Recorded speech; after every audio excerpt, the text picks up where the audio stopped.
All right, well, keep the energy going. Let's bring up your next amazing comedian. We got Robin Henry from Harrisburg.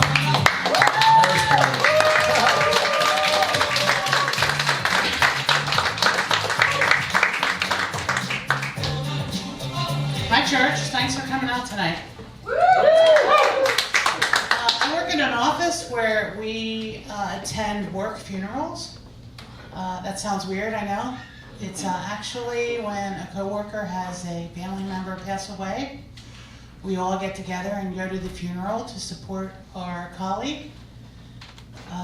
So somebody in the office, their mother passed away. And my boss said, "Do you want to ride with me to the funeral?" And I said, "Sure." So we had to go down to Wilmington, Delaware. Now I'm in the Harrisburg office and that falls under our Philadelphia division. So when I get to Wilmington, I have to deal with guys from Philly. You know these guys, you know who I'm talking about. They climb light poles. They set fires in the streets. They punch police horses. And that's when they win the Super Bowl. These are my colleagues. In February they won the Super Bowl and they tore down a traffic light pole and hauled it away. What are you going to do with that? Where are you going to put it? You can't put it in your yard or your front porch. It's not going to fit in your man cave. What are you thinking?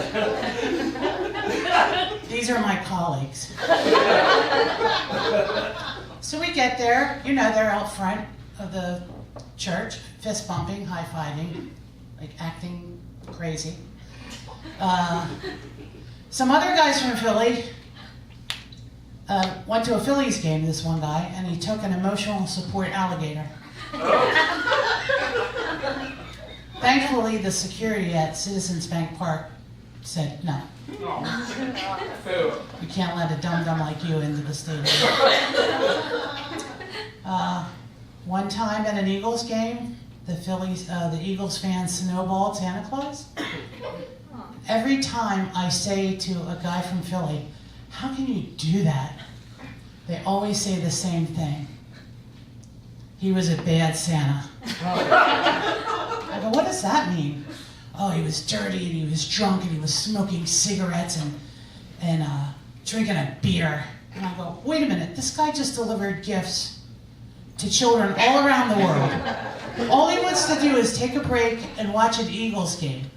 Have a beer, smoke a cigarette. Give the guy a break."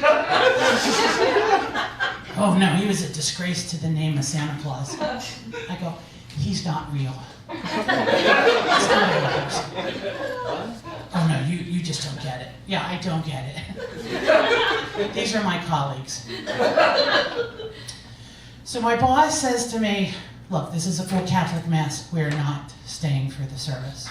We're going to pay our respects and we're getting out of here." And I go, "That's great, because I'm not Catholic. I don't know the dance moves."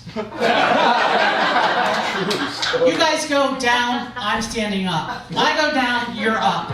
I don't know." The priest says, "Peace be with you." I say, "And also with you," because I'm Lutheran, but guess what? That's not what they say anymore. So I look like some rambling idiot. I'm fine with that. I am worried, though, because the new pope did go to college in Philadelphia.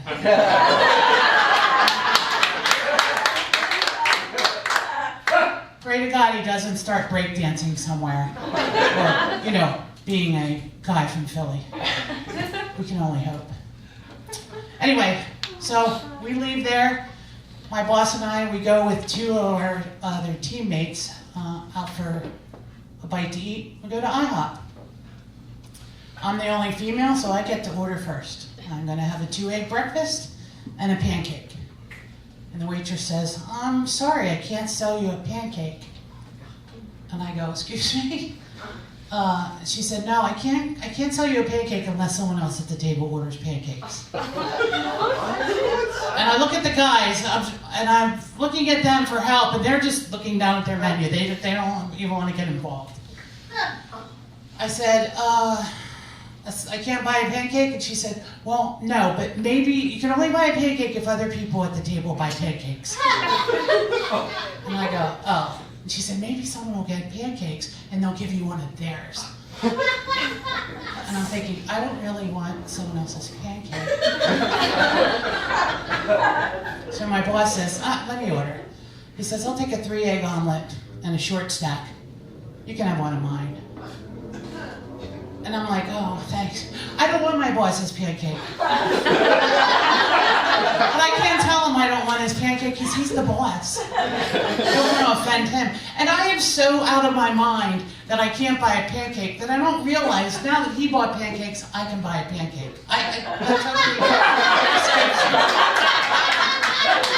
because I'm still dumbfounded and I am in IHOP and I can't buy a pancake. The International House of Pancakes will not sell me a pancake.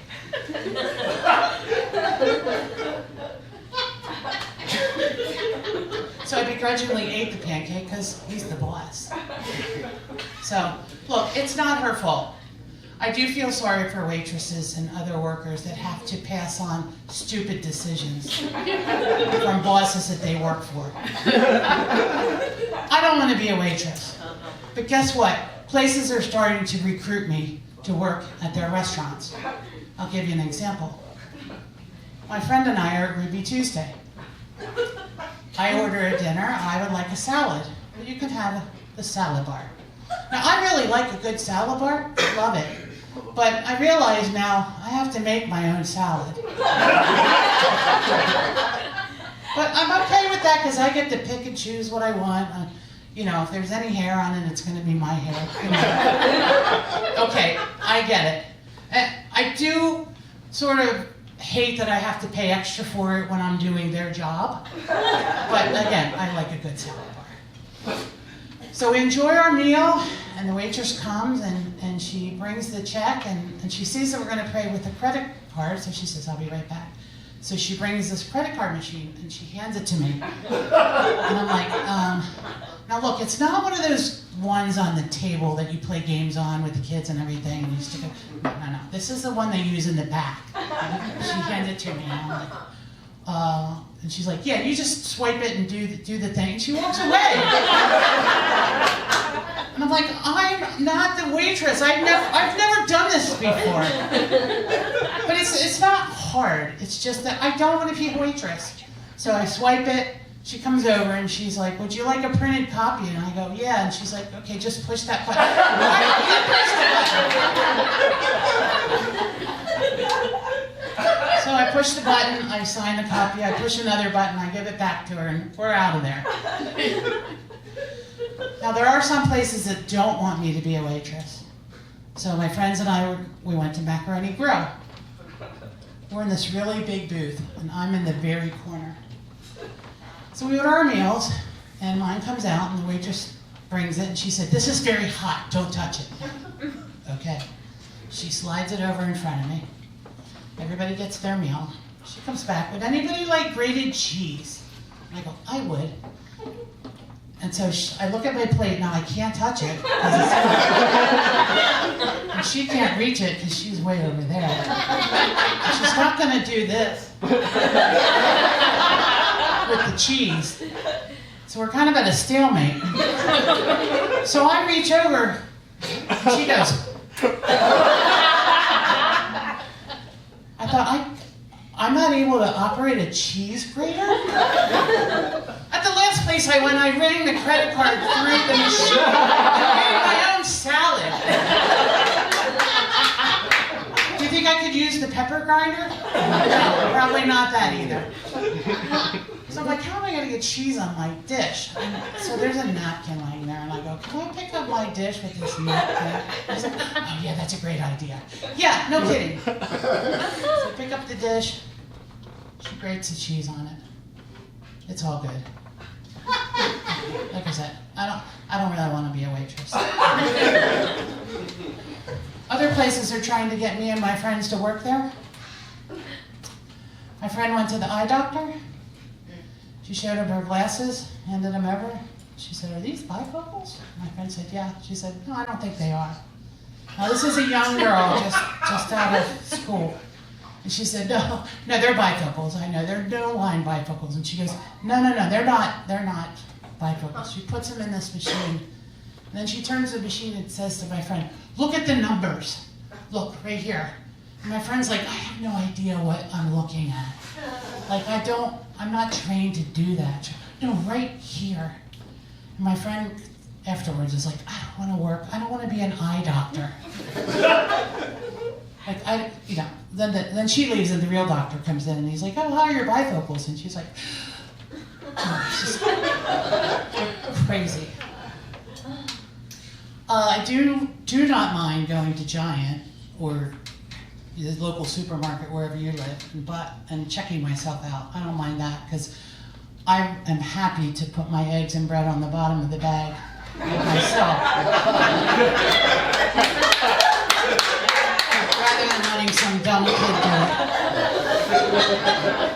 it. Now my mom and sister swear they do not use the checkout because they're fighting the man. They're not going to give in to corporate America and free slavery and, do your own thing.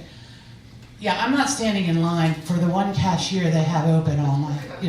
One cashier. No, I'm not wasting. My time is valuable. So, the other place I noticed they want me to work is McDonald's. Now, I go in the drive-thru a lot, so I don't usually go in, but I did take my niece in there one day, and you can't order at the counter anymore. They have this big kiosk. And I'm like, I don't want to work at McDonald's either. So you punch your order into the screen, and then you go up to the register and pay, but I don't know why the guy I pay can't take the order. And then I cross my fingers that I punched it in correctly, and I get the right meal. So, anyway, I went to one or two more funerals at work after that disaster at IHOP. But then I decided, you know what? I'm not going to any more funerals. I'm just going to send a sympathy card. Anyway, I'm Robin Henry from Harrisburg.